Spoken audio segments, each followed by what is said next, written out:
Allah.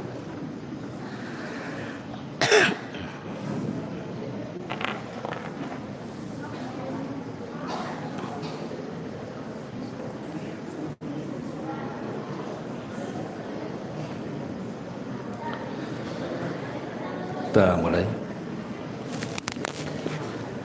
Bismillahirrahmanirrahim. Assalamualaikum warahmatullahi wabarakatuh.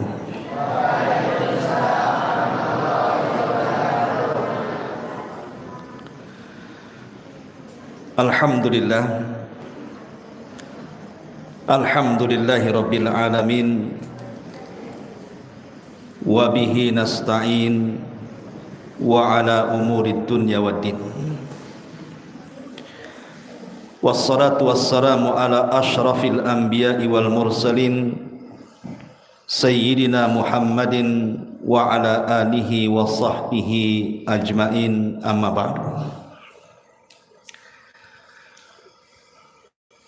Pertama-tama yang saya muliakan Ustadzuna Ustadz Saleh sebagai kepala sekolah, dan juga yang saya muliakan para asatidz dan asatidzah, dan tentunya yang saya banggakan para santri ikhwan dan akhwat, wabil khusus santri-santri baru, ahlan wa sahlan wa marhaban. Selamat datang di pondok pesantren Jabal Uhud Al-Islami. Ma'asyiral muslimin wal muslimat, santri ikhwan dan akhwat, para asatidz dan asatidzah yang dimuliakan Allah Subhanahu wa taala. Karena sekarang suasana juga masih suasana tahun baru Hijriah. Artinya kita akan memetik pelajaran tentang hijrahnya Rasul sallallahu alaihi wasallam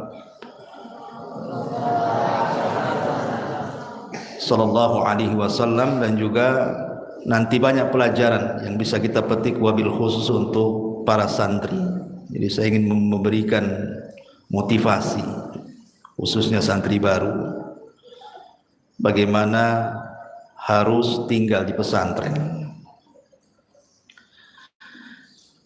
Ma'asyiral muslimin wal muslimat, ikhwan akhwat yang dimuliakan Allah Azza wa Jalla. Tahun 610 Masehi turun wahyu kepada Nabi sallallahu alaihi wasallam di Gua Hira. Kemudian 6 bulan setelahnya juga turun wahyu, di mana di Gua Hira Nabi sallallahu alaihi wasallam mendapatkan surah Al-Alaq ayat 1 sampai 5, maka resmilah Rasul didaulat menjadi nabi. Tapi 6 bulan setelahnya Rasul turun surah Al-Mudaththir, maka resmilah Rasul didaulat menjadi Rasul.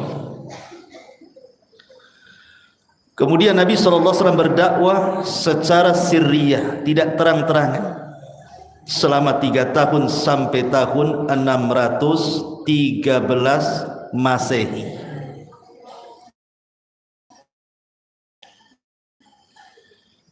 Ketika turun ayat wa anzir ashiratakal aqrabin, belah peringatan kepada keluarga-keluarga engkau terdekat wahai Muhammad, maka mulailah Rasul berdakwah secara terang-terangan.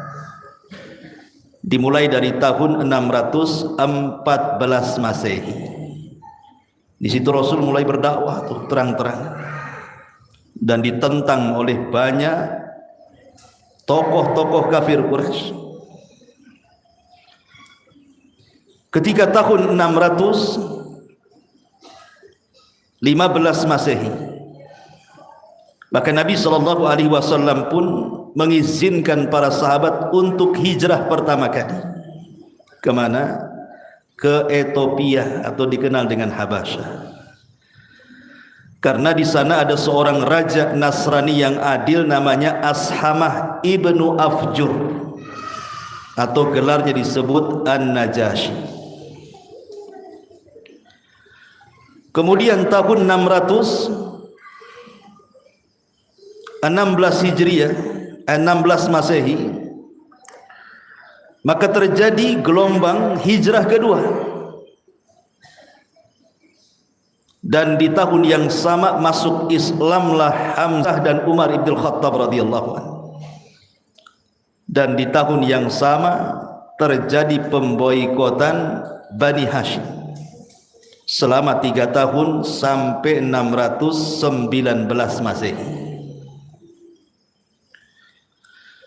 Setelah kemudian pemboikotan dilepas dan dicopot,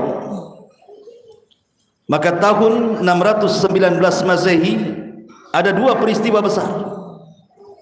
Wafatnya paman Rasul Abu Talib dan meninggalnya Khadijah bintu Khuwailid, istri beliau radhiyallahu anha. Kemudian pada tahun 620 Masehi terjadi peristiwa dalam sejarah yang disebut dengan Isra dan Mi'raj.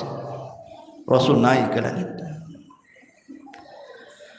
Kemudian 21 Masehinya terjadilah pembaiatan Aqabah yang pertama, diikuti dengan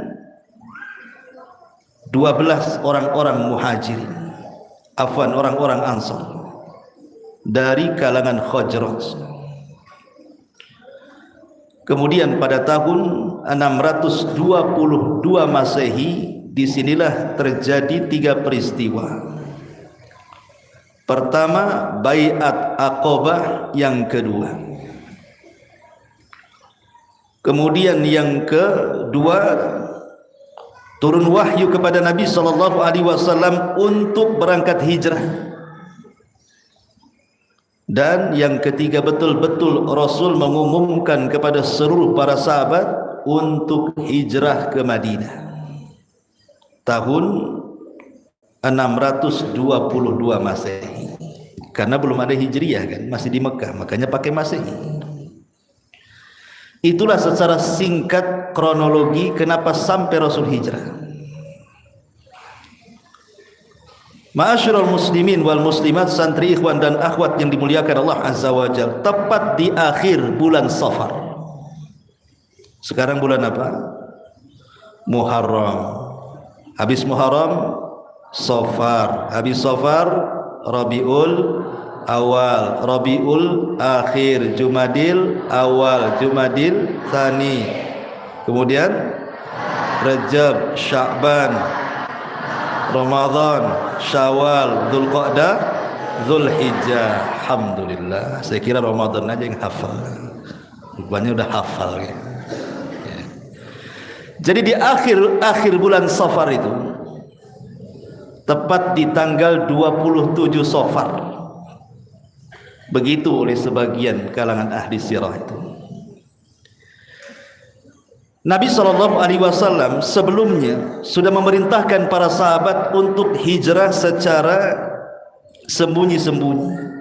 Malam ini 3 orang, besoknya 4 orang, besoknya 5 orang. Rupanya kedengaran pula ke telinga si Abu Jahal Fir'aun yaumatin. Akhirnya Abu Jahal mengumpulkan seluruh kabilah di bawah naungan Quraisy, kecuali 2 kabilah enggak diundang.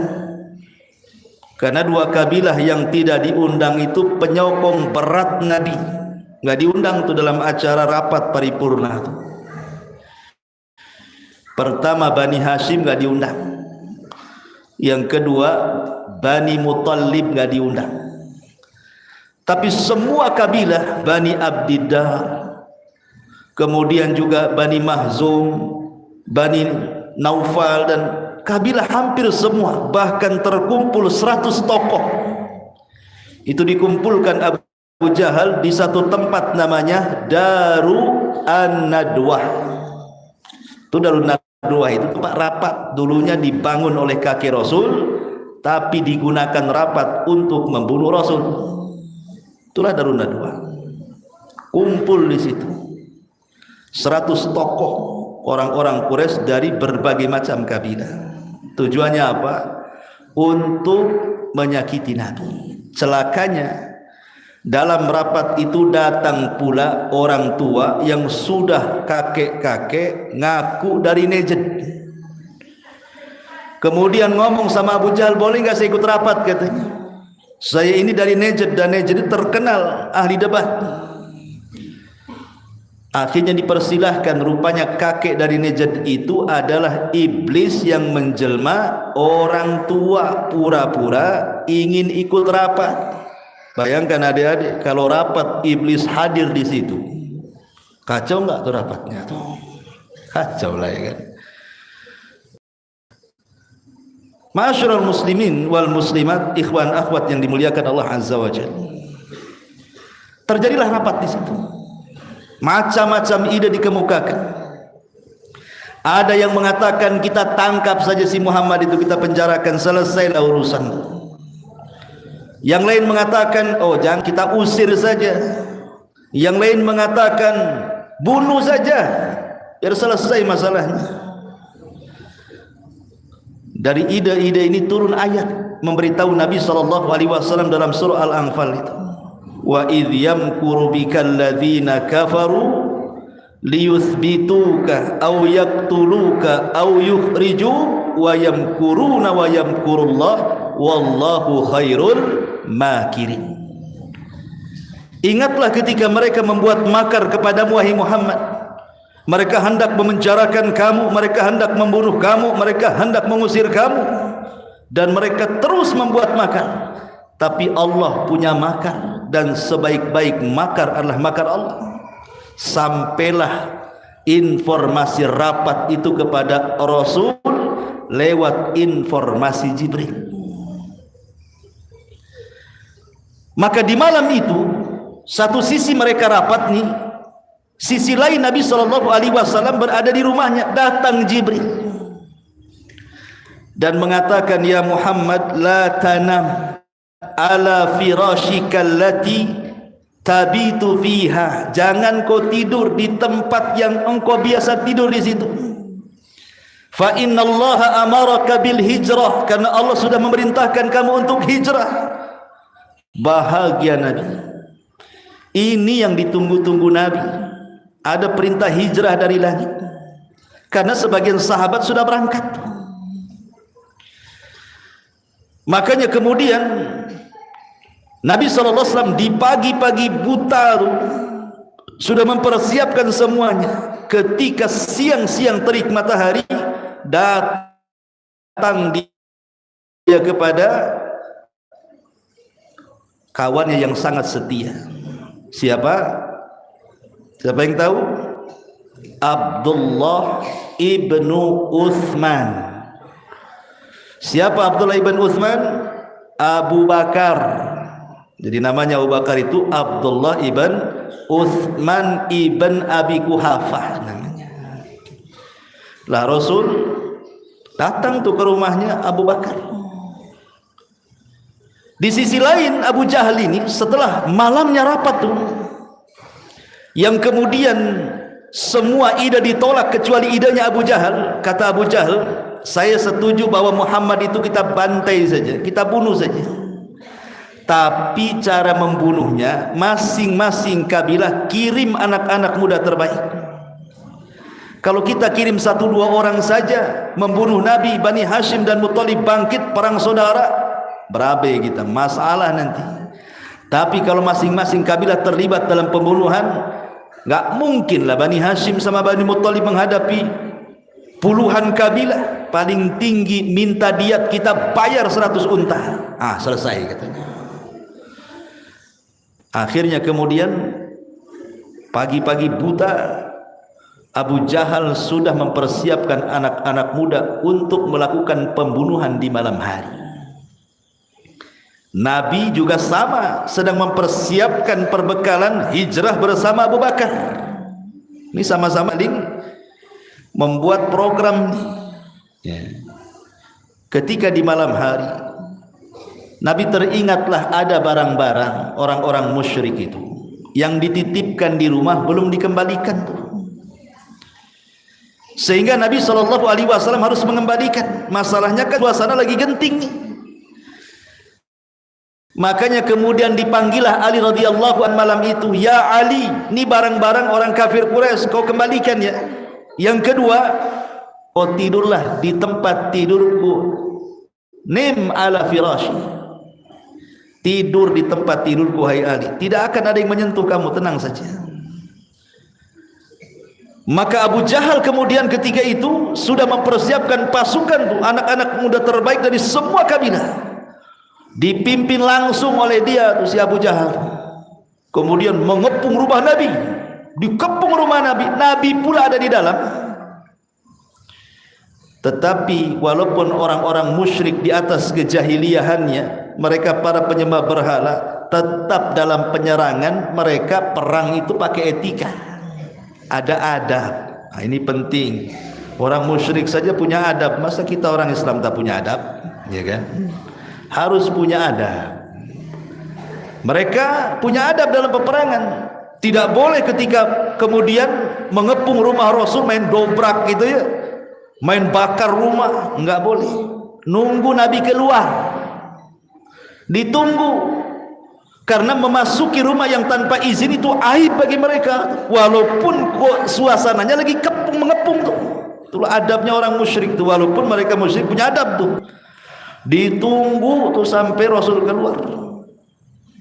Ambil Abu Jahal kemudian sumpah serapah.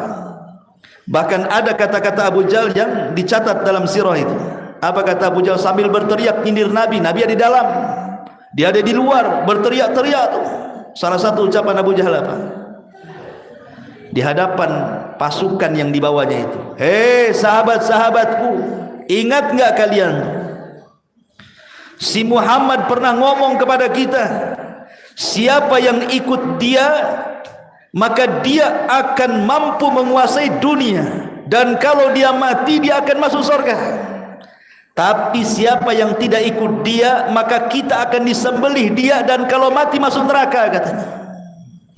Rasul dengar di dalam rumah itu. Apa kata Rasul? Naam wa anta ahaduhum, katanya. Ya, engkau salah satunya Abu Jahal, katanya. Kata Rasul itu dalam rumah tuh ya. Dari situ turun surah Yasin 1-9. Yasin wal Qur'anil Hakim sampai kepada waja'alna baina aidihim saddan wa min khalfihim saddan fa'aghshaynahum fahum la yubsirun. Maka kami jadikan untuk Muhammad di depan mereka penghalang, kau tidak akan terlihat oleh mereka. Di belakang kamu juga penghalang, kau akan tidak terlihat oleh mereka. Bahkan mereka tidak bisa melihat.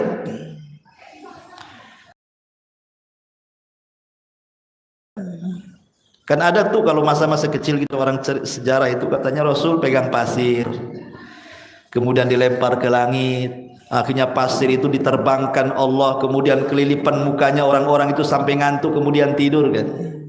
Ya, itu cerita lama ya. Cerita yang sahih itu tidak seperti itu. Rasul tidak pegang pasir. Rasul hanya membacakan ayat ini, kemudian mukjizat Allah, orang-orang yang ngepung rumah itu tiba-tiba terkantuk sendiri, kemudian tidur, Allah yang menidurkan mereka. Kemudian Rasul ketika mereka sedang tidur melenggang dari rumah. Akhirnya orang-orang tidur nyantai aja, Rasul berjalan ke rumah Abu Bakar. Ada anak muda naik motor, di depannya ada razia polisi. Baca ayat ini, waja'alna baina aydihim saddan wa min khalfihim saddan fa'aghshaynahum fahum la yubsirun. Tapi ketilang juga. Bayangkan ya. Ayat ini khususnya Nabi, jangan dipraktekkan supaya lepas dari tilang polisi. Kalau tidak ingin ditilang, pakai helm, bawa SIM, ya kan? Surat-surat lengkap, motor lengkap, jangan motor bodong pula dibawa. Ya. Jadi nggak ada kaitan. Ini mukjizat Nabi. Akhirnya Nabi SAW kemudian datang ke rumah Abu Bakar. Abu Bakar sudah nyiapkan tuh, karena Rasul pun sudah membeli unta. Rasul itu sudah membeli unta juga sebelumnya. Harganya fantastis. Nama untanya Rasul siapa? Qaswa. Rasul itu punya unta namanya Qaswa. Jadi boleh kalau kita punya binatang, kasih nama nggak apa-apa. Punya kucing, kita kasih nama tuyul nggak apa-apa. Ya. Jadi boleh ngasih nama binatang, kasih nama-nama nggak apa-apa. Jangan nama orang tua antum pula kasih nama kucing, marahlah dia nanti. Ya. Jadi Nabi itu punya unta namanya Qaswa, dan oleh Abu Bakar unta itu sudah dipenuhi dengan perbekalan. Maka kemudian karena kedua manusia mulia ini, Rasul dan Abu Bakar ini kan sudah rapat sebelumnya. Ini pentingnya nih, kalau mengerjakan sesuatu itu harus husnul tahtid dalam bahasa Arabnya ya. Harus punya gambaran nih, mau kerja apa sih, bangun rumah itu harus ada gambarnya dulu, berapa kali berapa, tukangnya siapa, begitu ya. Lah Rasul sudah atur tuh. Di antara yang terlibat dalam aturan hijrah Nabi SAW itu hampir secara keseluruhan anak-anak Abu Bakar. Pertama, Asma bintu Abi Bakrin. Tugasnya apa? Bawa makan sama minum. Asma itu lagi hamil lagi, subhanallah, lagi hamil dia. Dia harus ngantar makanan dari rumah Abu Bakar ke Gua Thur, yang sekarang disebut dengan Jabal Nur. Sudah Gua Thur tuh, jauh tuh, lagi hamil. Kemudian pinggangnya diikat sama tali, makanannya ditaruh di sebelah kanan, minumannya sebelah kiri, makanya disebut Zatu Nitaqaini namanya, karena kiri kanannya bawa makan minuman. Nah itulah Asma tugasnya. Kemudian yang kedua, Abdurrahman atau Abdullah bin Abi Bakar. Tugasnya informan, ngasih informasi. Gerak-geriknya orang-orang musyrik itu lapor. Dan itu penuh risiko juga, kalau ketahuan bisa dibantai. Ya. Kemudian budaknya Abu Bakar yang dimerdekakan namanya Amir ibn Fuhairah. Tugasnya menghapus jejak langkah Nabi dengan gembala kambing. Jadi kalau Nabi berjalan itu bersama Bakar, yang namanya padang pasir itu kan bekas kakinya ada tuh. Namanya padang pasir, kalau kayak jalan Jabal Huda enak kan gitu ya. Pakai tembok kita jalan nggak ada bekasnya. Kalau di padang pasir jalan ada bekas tuh kaki itu. Maka Amir ibn Fuhairah bawa kambing banyak-banyak di belakang. Lah kaki kambing itu ngapus jejak kaki Nabi sama Abu Bakar. Lihat, pandainya Amir ibn Fuhairah. Jadi kalau mereka mencari Nabi, tak ada, semua kaki kambing. Tak ada kaki orang di sini, semua kaki kambing katanya. Kemudian Abu Bakar menyewa orang Yahudi, namanya Abdullah ibnu Uraikid. Abdullah ibn Uraikid ini orang Yahudi. Dia guide jalan karena cerdas, dia tahu ini jalan ke Madinah yang harusnya dilewati jalan biasa, tidak lewat jalan biasa, tapi lebih ke tepi laut merah tuh, sampai ke Madinah, makin jauh lagi tuh. Kemudian Abu Bakar membawa seluruh hartanya, 5.000 dinar dibawa oleh Abu Bakar Siddiq radhiyallahu, dan itu semua hartanya tuh dibawa tuh untuk membekali dan mendanai hijrah Nabi SAW. Dari sini pelajarannya, ini anak-anak nih ya. Di sini ada dua pelajaran. Satu, daurul mar'ati fil hijrah. Yang kedua, daurus syababi fil hijrati. Di sini ada campur tangan wanita-wanita dalam hijrah. Jadi kalian datang ke pesantren ini untuk belajar agama, hakikatnya adik-adik ini sedang hijrah. Hakikatnya hijrah dari rumah ke Jabal Uhud gitu ya, diantar sama orang tuanya hijrah ke sini ya, itu hijrah juga. Karena hijrah itu diantara satu maknanya kata Rasul dalam riwayat Bukhari dari sahabat Abdullah ibn Umar radhiyallahu anhuma, al muslimuna man salim muslimuna min yadihi wa lisani wal muhajirun man hajara ma nahallahu anhu, kata Rasul. Orang muslim itu adalah orang yang muslim lainnya selamat dari tangan dan lisannya. Hati-hati ya, nih kakak-kakak kelas nih, jangan suka bully adik-adik kelas yang baru, rangkul mereka. Jangan suka bully-bully karena hitam kulitnya, Hajar Aswad kemana, nggak boleh ya. Karena pendek, Kosir kemana kamu, Towil, nggak boleh ya, itu bully, nggak boleh. Harus selamat saudaranya dari lisannya itu, jangan suka bully-bully. Kemudian yang kedua, selamat dari tangannya, jangan suka mukul-mukul. Guyon boleh tapi mukul jangan. Kadang-kadang guyon kelebihan, bercanda kelebihan, mukul pula kawannya, jangan. Nanti kalau pukul kekerasan, patahlah tangan si kawan itu, lapor polisi, kena tangkap kalian yang mukul tuh ya. Jadi selamatkan kawannya, jangan asal ngomong ini pesantren ya kan. Jadi santun, belajar santun. Biasa mungkin di rumah itu kan kayak punya kebun binatang, semua binatang keluar. Di sini tak ada kebun binatang. Jangan ada satu binatang keluar dari sini ya. Ngomong baik-baik ya, sama kawannya.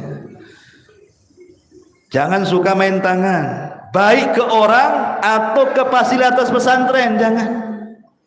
Ini pintu kamar mandi main tendang saja ya. Kalau mau lawan tembok, jangan pintu kamar mandi ya.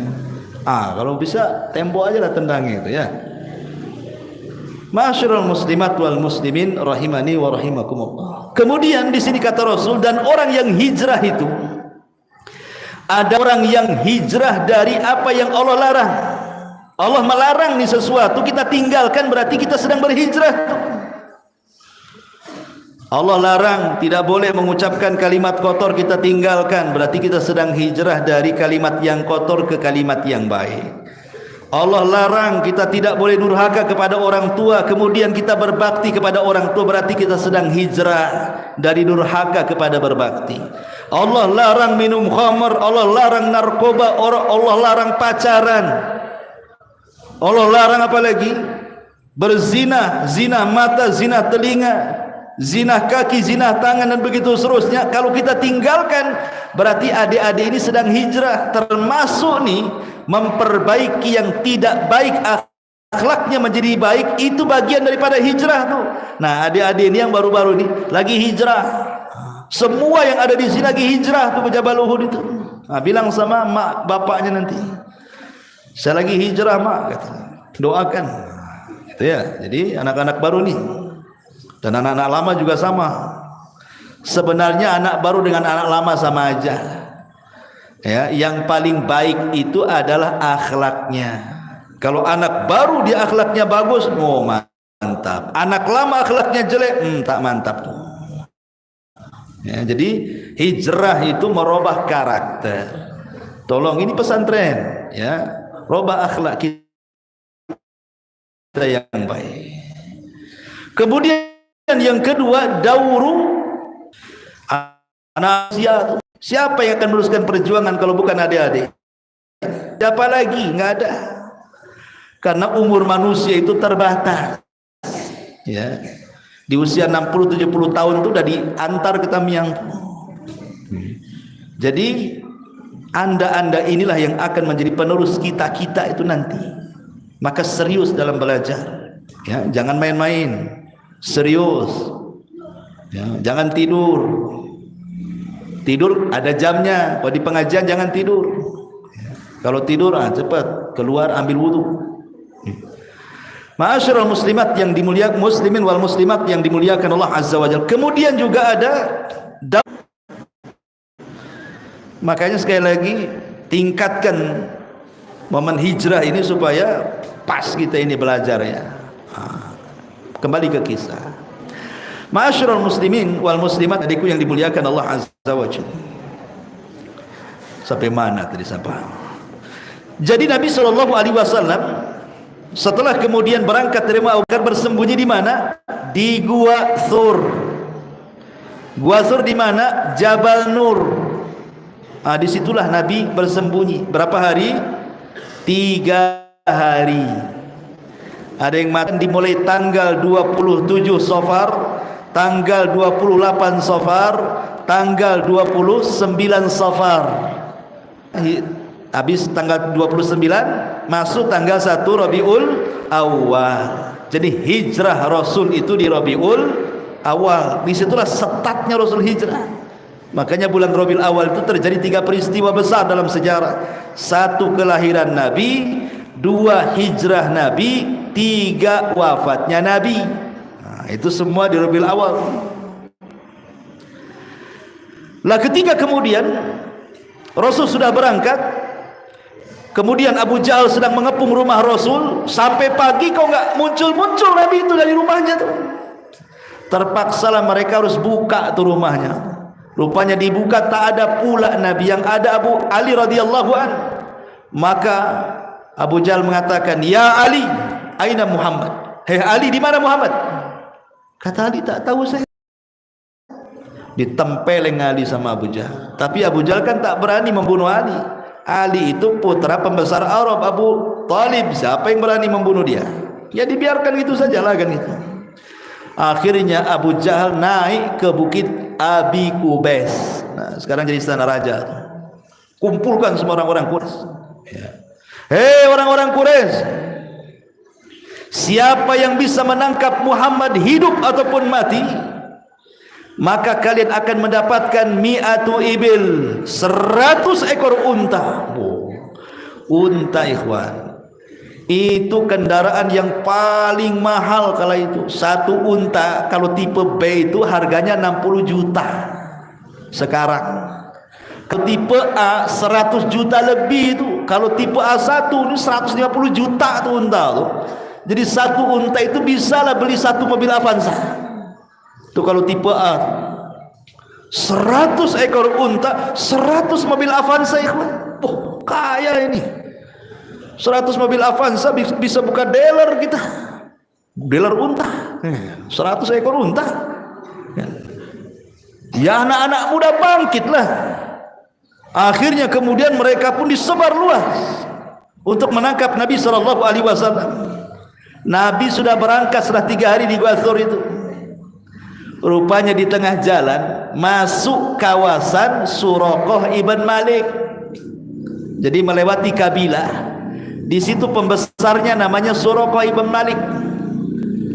Suraqah ibn Malik ini sudah mendengar desas-desus isu tuh bahwa ada orang Mekah keluar namanya Muhammad dan Abu Bakar, ciri-cirinya ini itu, kalau bisa menangkap 100 ekor unta bagi dia.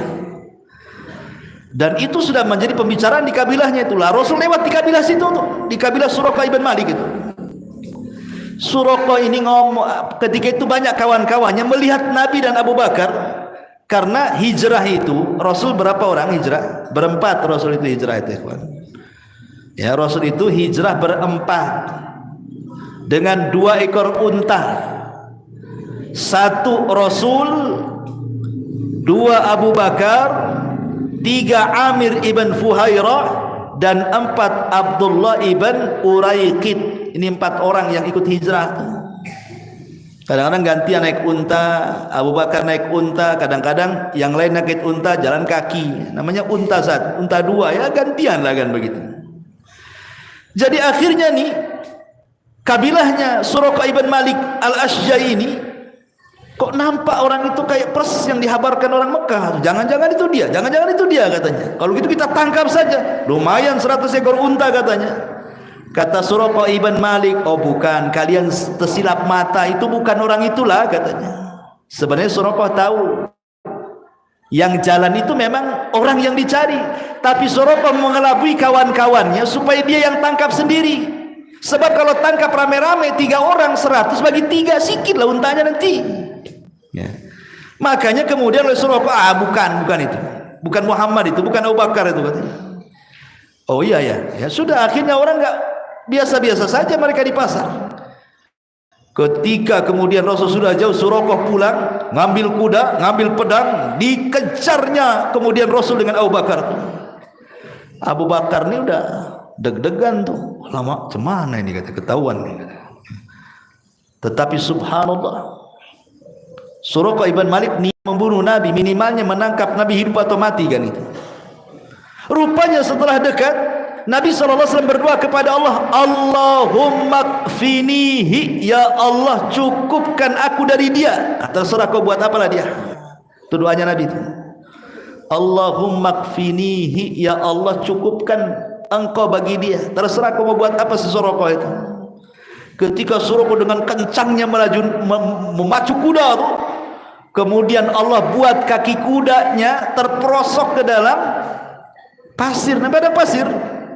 Pada Suraqah ini penunggang kuda hebat, kudanya bisa terperosok, jatuh dia.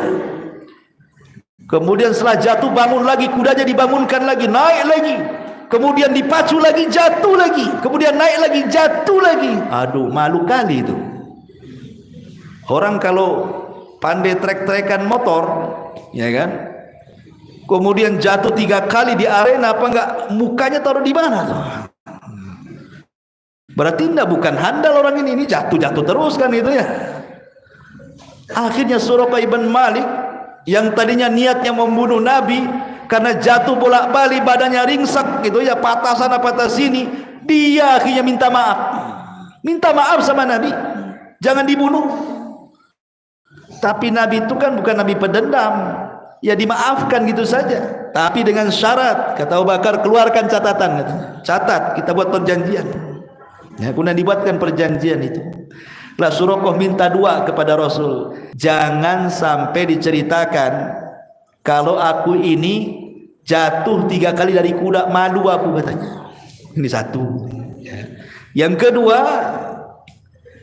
kemudian Suraqah mengatakan kepada Nabi SAW, apa saya lupa tuh. Pokoknya 2 lah permintaan Suraqah itu. Satunya, jangan ceritakan soal kuda jatuh, malu masalahnya. Karena dia itu farisul Arab. Ya, ahli kuda, bisa jatuh pula 3 kali pula jatuhnya, apa enggak malu kali gitu ya. Kemudian Rasul mengatakan kepada Suraqah, ya Suraqah, masuklah ke dalam Islam. Tapi Suraqah mau. Kemudian Rasul janjikan, hei Suraqah, kalau kau masuk Islam, ku janjikan kepada pakaian Kisra itu akan dipakaikan di badanmu. Mungkin kalau sekarang bilang, oh ini melamun Nabi itu, jangan lagi cerita kerajaan Kisra yang menguasai dunia, dia aja dikejar-kejar kan itu. Tapi Rasul bicara dengan wahyu, bukan dengan bual ya. Karena betul ketika Kisra jatuh di tangan Amirul Mukminin Umar bin Khattab, Umar mengambil kunci Baitul Maqdis, dia ambil baju Kisra. Yang pertama dicari siapa? Aina Suraqah, mana Suraqah katanya. Pada adik-adik semua, wabil khusus ceritanya. Nah, sekarang kita ambil pelajarannya di sini ya. Ya, pelajaran hijrah Nabi itu. Hijrah itu dijadikan pelajaran oleh kita untuk memperbaiki diri. Berhijrah dari negeri kafir ke negeri Islam. Jadi tujuan adik-adik datang dari rumah ke sini untuk memperbaiki diri, minimalnya menambah ilmu. Yang tadinya di rumah tidak tahu bahasa Arab, di sini mulai belajar bahasa Arab. Yang di rumah mungkin ya hafal juz amma, qul huwallahu a'taina, di sini mulai ngapal Quran. Ya. Yang di rumah mungkin tidak tahulah pengetahuannya, hei Akmash, kok ini ulama besar, ulama dunia, ngapain kau ajar anak-anak katanya. Kau ngajar orang dewasa lah katanya. Kata Amas, wailakum, celaka engkau katanya. Ya, sekarang mereka anak-anak. Iya, sekarang mereka benar anak-anak, betul. Tetapi ghadan, tapi mereka kelak akan menjadi pejuang. Jadilah pejuang. Dari sekarang tumbuhkan cita-cita ya nak ya. Tumbuhkan cita-cita. Dari sekarang di pesantren yang baru ini, tumbuhkan cita-cita. Kira-kira cita-cita ini mau jadi apa tuh kelak? Dulu ada beberapa anak-anak sahabat kumpul di sekitar Ka'bah. Salah satunya Urwah ibn Zubair, Abdullah ibn Umar, kemudian Abdullah ibn Zubair, Abdullah ibn Malik ibn Marwan. Kumpul anak-anak muda itu, masih kecil seumuran adik-adik ini, kumpul di sekitar Ka'bah. Ya namanya anak-anak terdidik, tentu punya cita-cita. Kalau cita-citanya orang-orang yang nongkrong di jembatan, di atas motor, itu mabuk aja tuh cita-citanya itu. Narkoba, mabuk, pacaran, nah, itu orang-orang luar tuh, ya. Ini adik-adik masuk pondok, bukan itu cita-citanya. Macam mana jadi ulama? Nah, itu kata Urwah. Hei Urwah, kalau kau ditanya, kira-kira kalau sudah dewasa kau mau jadi apa? Kata Urwah. Apa kata Urwah? Saya ingin menjadi ulamanya para ulama. Oh, itu kan mantap tuh. Kata Urwah, saya ingin menjadi ulamanya para ulama. Allah kabulkan, Allah kabulkan. Akhirnya Urwah belajar jadi ulama. Siapa yang tidak kenal Urwah ibn Zubair? Luar biasa biografinya. Kalau anda baca tafsir Ibnu Katsir, Tabari, macam-macam tafsir, selalu perkataan qala Urwah ibn Zubair, qala Urwah, qala Urwah. Ulama besar harus seperti itu. Punya cita-cita. Ya, jangan sampai tidak punya cita-cita. Udah sampai sini punya cita-cita, cita-cita yang membangkitkan semangat belajar. Kemudian bertawakal kepada berdoa. Ya dia. Jadi adik-adik tolong momen hijrah ini pas bertepatan sekali gitu ya. Maka olah cita-cita di Jabaludi mau jadi apa? Insyaallah man yuridillahu khairan yufaqihu fiddin. Berarti 3 tahun aja di sini keluar, nggak akan lama. Tapi nanti lihat hasilnya setelah keluar dari sini. Baru terasa tuh. Hasilnya setelah keluar dari sini. Baru terasa tuh. Ya.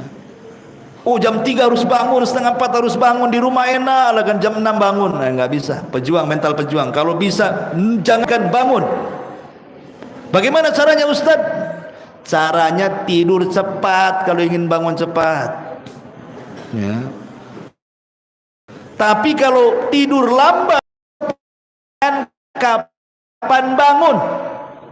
Pergadang sama kawan yang ngobrol kan itu sampai jam 1 bangun. Nabi Shallallahu Alaihi Wasallam harusnya seperti itu. Ini yang hijrah ini kan pakai buruk saja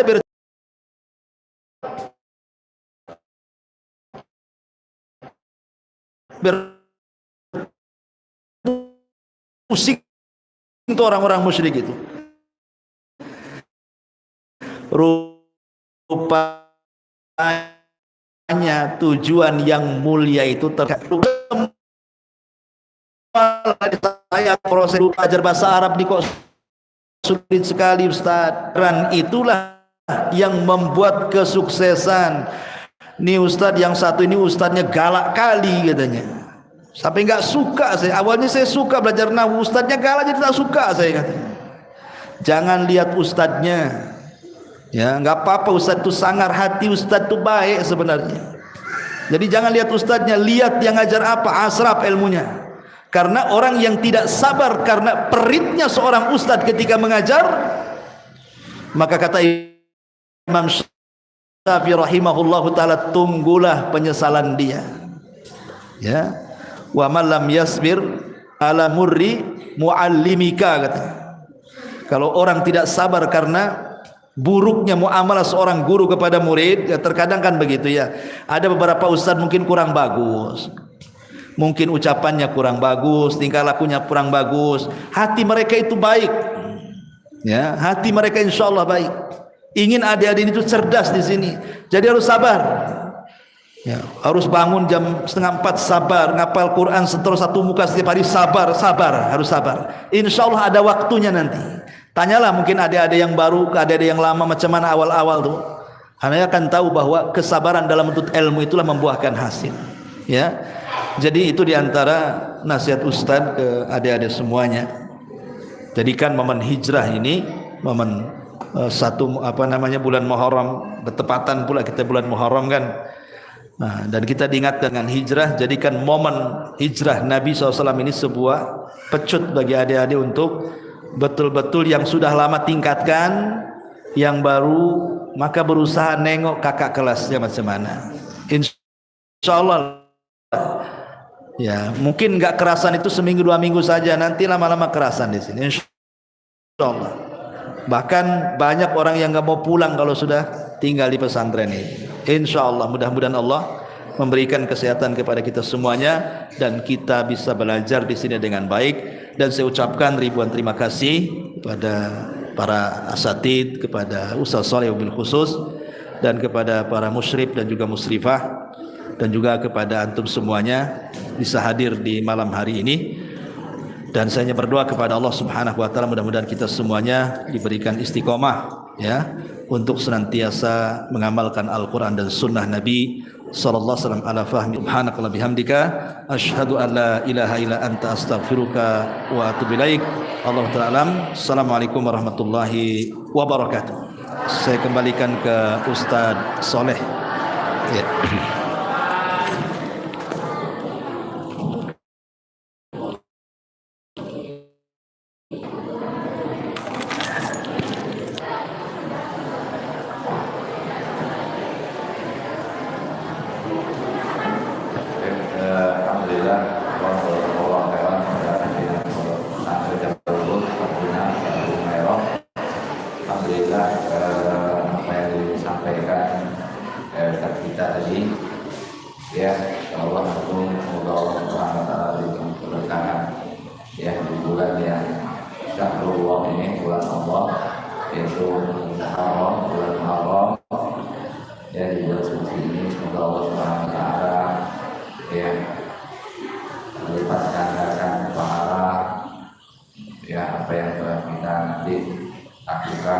Kita amalkan dan nanti di pondok dan yang baru mengikuti nanti kita akan melaksanakan puasa Tasyura, kemudian puasa Asyura ya 9 dan 10 Muharram. Nanti setelah ini insyaallah kembali ke pondok berdasarkan masing-masing.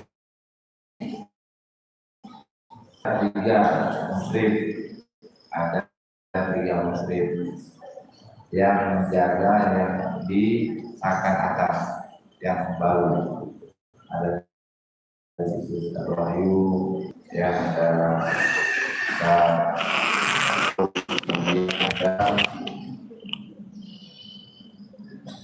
yang